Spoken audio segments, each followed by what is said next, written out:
സാറേ അനി ഒന്ന് വേഗം വീട്ടിലോട്ട് വേടാ. എന്തുവാടാ? എടാ ദിനു പേടിച്ചിട്ട് ഭയങ്കര ബഹളമൊന്ന്. പേടിച്ചിട്ടോ? എടാ നീ വീട്ടിലോട്ട് വേഗം വാ.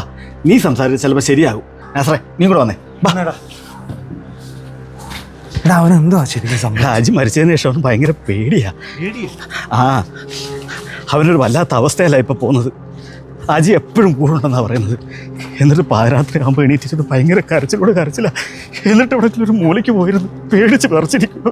എന്നിട്ടെന്താ നീ ഇതുവരെ ഞങ്ങളോട് പറയാൻ? എവനെ ഈ അവസ്ഥയിരിക്കുമ്പോൾ ഞാൻ എങ്ങനെയാ പറയുന്നത്? അത് മാത്രമല്ല, കുളിക്കുന്നില്ലെന്നും പറഞ്ഞ് കരക്കിരുന്ന അജിയെ പിടിച്ച് വെള്ളത്തിലിറക്കിയത് അവനാ കുറ്റബോധമുണ്ട്. അത് ഓർത്തപ്പം ഞാൻ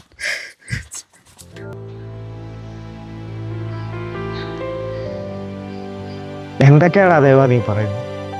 അവന് ദൈവം അത്ര ആയുസ വിധിച്ചിട്ടുള്ളൂ. അതിന് ദിനുവിന് പറഞ്ഞിട്ട് എന്താ കാര്യം? എടാ നീ ഇവനും ഞാനും ഒക്കെ എങ്ങനെ നടന്നു അതുപോലെ തന്നെയല്ലേ അവന്മാർ. ദിനു എനിക്ക് എൻ്റെ അജി തന്നെയാണ്.